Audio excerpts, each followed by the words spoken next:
Going into Volume 7 of High School DxD, I feel like this is a much more quieter, more slow-paced than Volume 16. And I feel a lot of the reason for that is because Volume 16 definitely had a lot of big revelations in it. I mean, we found out about the different mythologies, of course, some particular lovely Father of the Year awards going to someone, and of course, Grandfather of the Year. There was definitely a lot of information dumping that happened in Volume 16, and Volume 17 kind of reiterates on some of that information while going over some slightly new extra revelations, particularly on our lovely Valkyrie girl that is part of the team, where she has done some intense research on 666 and of course the sealing process and unsealing process. At the start of it, they believe that she was looking into unsealing, but in fact it was about sealing 666 again. And so this volume is very much of a more reiterating on volume 16, definitely with some amazing fight scenes at the end that really kind of turn out quite well and quite interesting,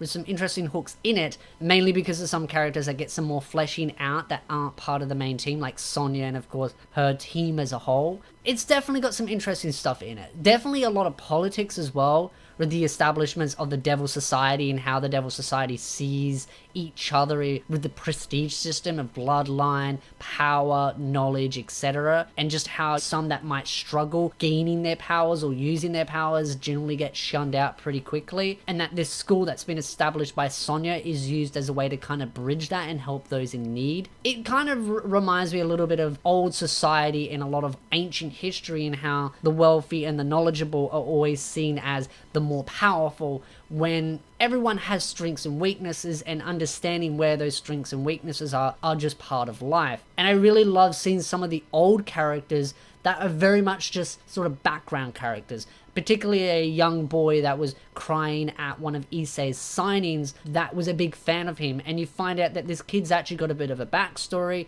the parents. It's really touching to see the attention to detail, and I've mentioned this in previous volumes, the attention to detail. And so I really loved the sort of school scene where Issei goes to school, you meet some of these big famous entities, you meet this sort of lower class of society, and seeing how the structure of the Devil Society is made, the politics behind it. I think it's very interesting, and I think it really shows how the world is shifting and changing because of Issei's impact, and of course Sonya's as well. I mean, Sonya is really trying to push a more equal society and giving everyone a fair chance to sort of contribute towards society. And Issei's impact in the sense of showing someone so weird, so perverted, someone that's trying to break the norm that is or used to be human, transformed into a lower class devil, moving up in society. And because of course he's got the booster gear, that really does give him quite an advantage. I just felt like a lot of the attention to detail with the politics, the world building, the school, and just the society was just a nice little change of pace. It's a much slower pace than volume 16, where it's just jam-packed with a lot of major stuff going on. And I feel like volume 17 gives you a bit of a break to just kind of absorb some of that stuff. I hope that isn't going to over be done, where everything just goes really slow for a while, but we just have to wait and see. But I feel like volume 17 was an okay change of pace. It establishes everything that's going on, and it goes over, of course, the team of DxD. But when it comes to our lovely Valkyrie girl, there's definitely some interesting stuff there as well. There's a lot of tie-ins to 666 with her in particular, and of course we get to see her grandmother, her ask Issei to be her boyfriend, and the reasoning behind it. It's really some cute touchy moments, and they go on a day. I love the day, even though she's obsessed with those cheap yen stores, but it's still really cute. It really fleshes out some of these characters, you know. It's not just about Rias and Issei, and then occasionally Akuno wants to steal someone's spotlight.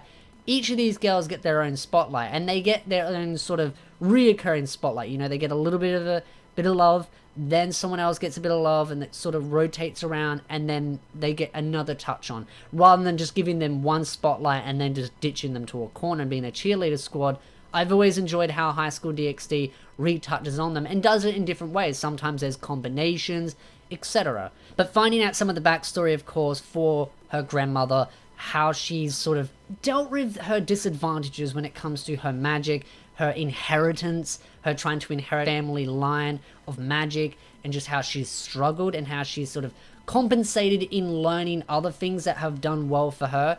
It kind of dabbles into sort of the Devil Society as well. As I said before, everyone has strengths and weaknesses. This works the same for her. She wasn't fully adapted in what the family is used to, but she still had skills that were quite good in other areas. She possessed knowledge and power in other areas that may not be as seen as useful to the overall family line. But I really like her grandmother, because her grandmother always emphasizes on no magic is wasted magic, you know, knowledge is power, and even knowing the most basic of knowledge is still useful, because learning every little bit contributes. I really like her grandmother, as much as her grandmother can be a little bit stiff with the whole, you know, she needs a boyfriend because she's too clumsy, but I think it's just her grandmother really looking out for her. I really like her in particular because it really shows what a grandmother is. You know, you can find them annoying. It's even like a mother as well. You know, you can find them annoying, they pester you, it feels like they're bringing you down constantly, but they're just trying to protect you and look out for you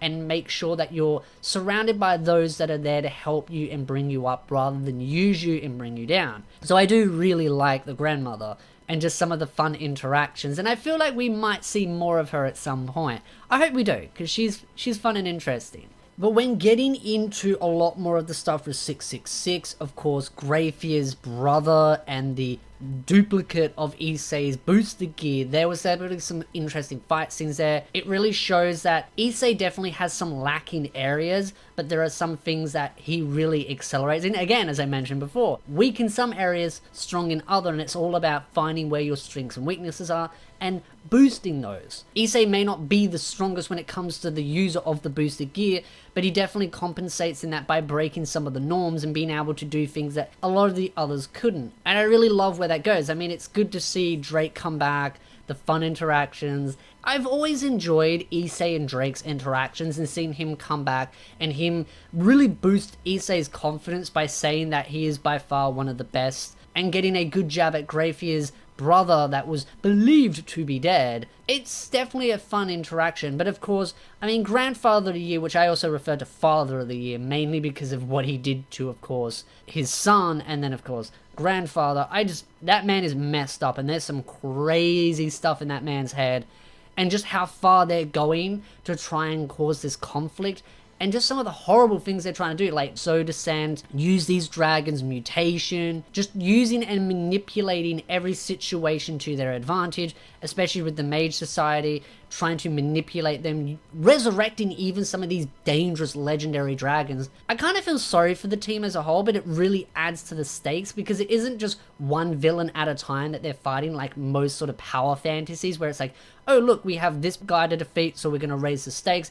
Once they're defeated, you go to the next villain, the next villain, the next villain. It's just always versing one villain after another, and it's always the stakes up. There are so many villains and so many enemies at all different fronts, whether it be sort of in their own society, in the politics, and people trying to manipulate and use things to their own advantage, the sowing of dissent amongst other groups, and just also other societies trying to come together and bind themselves together to fight these powerful entities. I mean, you've got, of course, all these different evil legendary dragons, you've got all these boosted pieces of gear that are out there that they can use against Issei. There's just so many evil entities out there all trying to vie for control, that some work together, some don't work together. It's also funny because the Chaos Brigade was always seen as the big evil entity in the early stages, especially in the anime, and now they're kind of really helping out.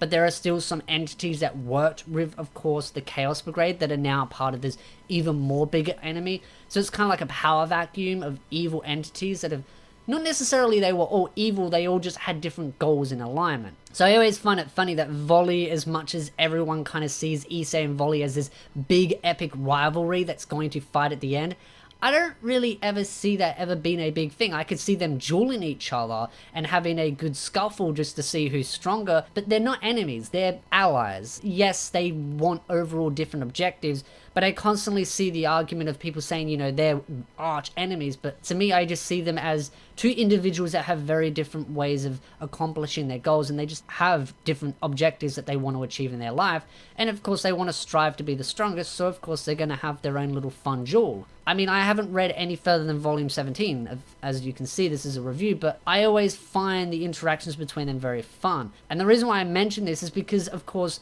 Volley's grandfather, as I say, Father of the Year Year award goes to, I feel sorry for Volley. He's got some really messed up past to deal with, as much as in the anime and in the early stages of the story, it makes Volley seem like he's got everything going for him and he's, you know, kind of the golden child because of his family bloodline and everything. I really have a lot of sympathy for him. He's got it a lot rougher than Issei because he's got some really messed up family members, he's got a messed up past, he's got a lot of stuff that he's got to deal with.